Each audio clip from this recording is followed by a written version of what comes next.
నమస్తే అండి. నా పేరు డాక్టర్ రజా, ఎండి హోమియోపతి. గత 15 సంవత్సరాలుగా నక్కల్ రోడ్ విజయవాడలో అన్ని దీర్ఘకాలిక మరియు స్వల్పకాలిక వ్యాధులకి అత్యాధునిక హోమియోపతి ట్రీట్మెంట్ జీసీఎస్ మెథడాలజీ ద్వారా ఆధునిక హోమియో వైద్య సేవలు అందిస్తున్నామండి.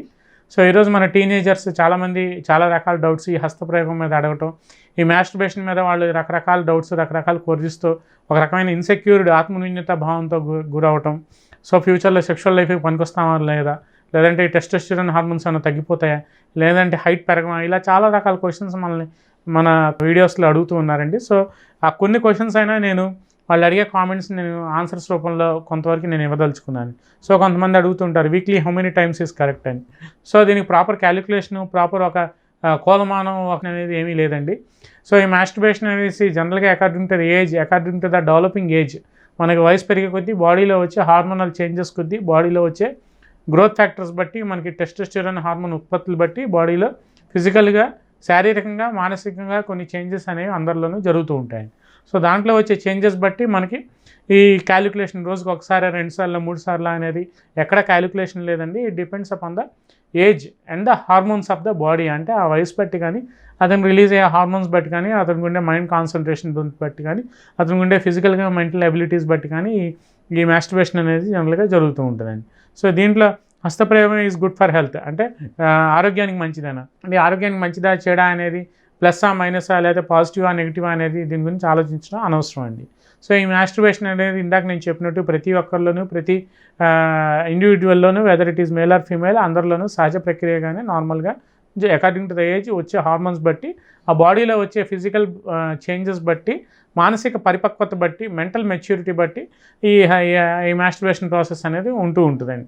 దీంట్లో సార్ నేను వీక్ అయిపోయాను, నైట్ ఫాల్ అవుతుంది, త్వరగా వీర్యం పడిపోతుంది సార్, దీనికి ఏమైనా సొల్యూషన్ చెప్తారా, హస్తప్రయోగం వల్ల పింపుల్స్ వస్తూ ఉంటాయా, సో ఇలా అడుగుతూ ఉంటారు.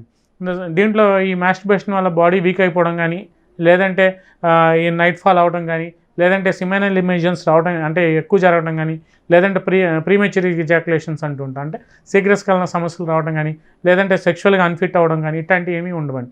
సో ఇవన్నీ ఏంటంటే ఒక రకమైన అపోహలు, ఒక రకమైన భయాలు, ఒక రకమైన ఇన్సెక్యూర్డ్ ఆలోచనలతో కూడుకున్న భయాలండి. సో ఇవన్నీ ఎప్పుడు వస్తాయి? అంటిల్ అండ్ అన్లెస్ ఏదైనా అతనిలో ఏదైనా హార్మోనల్ చేంజెస్ ఉండటం కానీ, లేదంటే టెస్టోస్టెరాన్ హార్మోన్ ఉత్పత్తులు బాగా తగ్గిపోవడం కానీ, లేదంటే జెనెటికల్గా ఏదైనా ప్రాబ్లం ఉండటం కానీ, లేదంటే అకార్డింగ్ టు ద ఏజ్ బాడీలో ఫిజికల్గా, మెంటల్గా చేంజెస్ రాకపోవడం కానీ, లేదంటే అతనికి ఏదైనా చిన్నతనంలో ఏదైనా ఈ ఆటిజం ప్రాబ్లమ్స్, లేదంటే attention deficit hyper active disorder problems రావడం కానీ, లేదంటే బ్రెయిన్ యొక్క mental maturity levels according to age రాకపోవడం కానీ, ఇట్లాంటి పాథలాజికల్ కండిషన్స్ ఏమన్నా ఉంటే జనరల్గా బాడీ వీక్ అవడం, లేదంటే ఈ హార్మోనల్ చేంజెస్ రావడం జరుగుతూ ఉంటుంది. కానీ ఇది వీక్ అయిపోయాను, లేదంటే నైట్ ఫాల్ అవుతుందా, లేదంటే ప్రీమెచ్యూర్ ఎజాక్యులేషన్ జరుగుతుంటాయి అనేది ఈ మాస్టర్బేషన్ వల్ల మాత్రం 100% అది ఎటువంటి కోరిలేషన్స్, ఎటువంటి రిలేషన్ అనేది లేదండి. ఈ హస్తప్రయోగం వల్ల పింపుల్స్ వస్తుంటాయి. సో హస్తప్రయోగం వల్ల ఎటువంటి పింపుల్స్ రావడం కానీ, డ్రై స్కిన్ అయిపోవడం కానీ, లేదంటే స్కిన్ అనేది లస్టర్లెస్ అయిపోవడం కానీ, దీనికి కూడా ఎటువంటి సంబంధం లేదండి.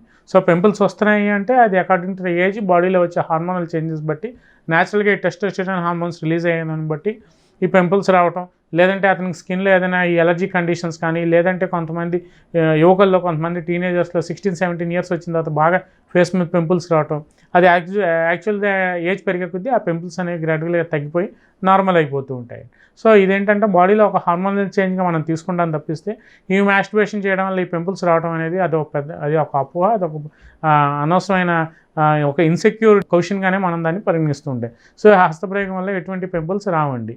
సో దీనికి ఈ హస్తప్రయోగం చేయగానే నేను చాలా వీక్గా ఉన్నాను, మళ్ళీ లావ్ అవుతానా, వెయిట్ లాస్ అయింది, నాకు మళ్ళీ వెయిట్ గెయిన్ అవుతుందా, చేయకుండా ఉంటే కొంతమంది ఇది కూడా అడుగుతుంటారు, హస్తప్రయోగం చేయకుండా ఉంటే ఏదైనా ప్రాబ్లం అవుతుందా, దీనికి ఏమైనా మెడిసిన్ వాడాలా. సో ఇవన్నీ క్వశ్చన్స్. సో ఇట్లాంటివన్నీ అనవసరమైన క్వశ్చన్స్ అండి.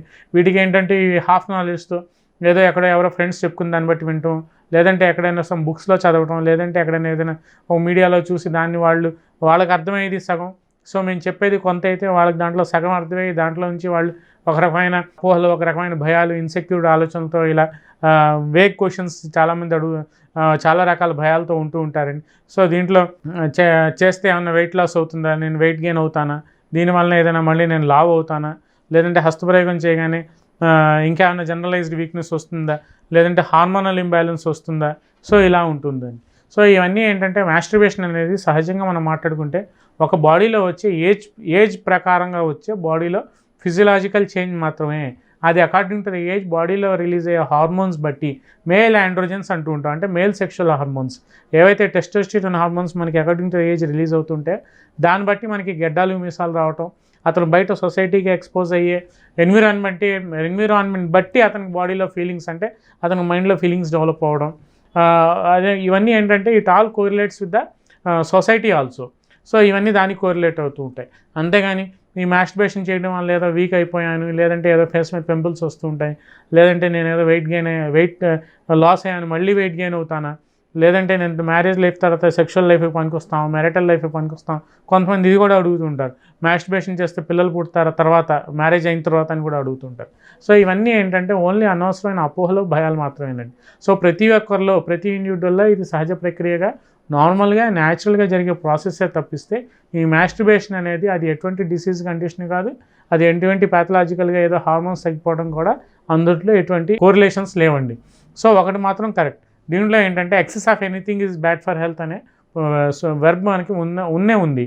సో ఏదైనా ఎక్సెస్ చేస్తే దాని యొక్క దుష్ఫలితాలు, దాని యొక్క సైడ్ ఎఫెక్ట్స్ అనేవి మన బాడీలో మనకు కొన్ని కనిపిస్తూ ఉంటాయి. సో అవే తప్పిస్తే దాన్ని బట్టి దానికి ఈ ఎక్సెస్ మాస్టర్బేషన్ చేస్తాం దానికి ఏమైనా క్యాలిక్యులేషన్ ఉంటుంది, దేనికి ఏమీ క్యాలిక్యులేషన్ ఉండదు. సో అవన్నీ ఏంటంటే మన బాడీలో ఉండే స్ట్రెంగ్త్ బట్టి, మన మైండ్లో ఉండే మన విజిబిలిటీ బట్టి, మనకుండే ఫోకస్ బట్టి, మనకుండే సోషల్ రెస్పాన్సిబిలిటీస్ బట్టి అవన్నీ కోరిలేట్ అవుతూ ఉంటాయి. సో ఇట్లాంటి క్వశ్చన్స్, ఇట్లాంటి ఇండివిజువల్స్ మన రెగ్యులర్గా డే టు డే ప్రాక్టీస్లో మన క్లినిక్స్ రావటం, ఏదో చెప్పాలనుకుని ఇంకేదో చెప్పడం, ఇవన్నీ జనరల్గా జరుగుతూ ఉంటాయి. సో ఇట్లాంటివన్నీ అవసరం లేదు, వీళ్ళకి ట్రీట్మెంట్ కూడా ఎటువంటి పరిస్థితుల్లో అవసరం లేదండి. ప్రాపర్గా ఒకసారి ఆ ఇండివిజువల్ వస్తే మనం ఒక 45 minutes మనం పర్సనల్గా కూర్చోబెట్టి కౌన్సిలింగ్ ఇస్తే అది ఫిజియలాజికలా లేదంటే రియల్గా ఏదైనా డిసీజ్ కండిషన్ అతనిలో ఉందా, లేదంటే ఇంక ఇతర ఫ్యాక్టర్స్ ఏమైనా ఉన్నాయనేది మనం ఇవాల్యుయేట్ చేసుకుంటే తద్వారా మనం ట్రీట్మెంట్ ఇవ్వడానికి 100% హోమియోపతిలో ఆస్కారం ఉందని ఈ వీడియో ద్వారా నేను చెప్పదలుచుకున్నానండి. నియోజెనెటిక్ హోమియోపతి క్లినిక్ యూట్యూబ్ ఛానల్లో అప్లోడ్ చేస్తున్న వీడియోలన్నీ సమాచార నిమిత్తం మరియు దీర్ఘకాలిక స్వల్పకాలిక సమస్యలు అన్ని వయస్సుల వారు తెలుసుకొనుటకు మరియు వాటి నివారణకు చర్యలు జాగ్రత్తల నిమిత్తం ఉపయోగపడును. మా వీడియోలు నచ్చినట్లయితే లైక్ చేయండి, మా ఛానల్ ను సబ్స్క్రైబ్ చేయండి.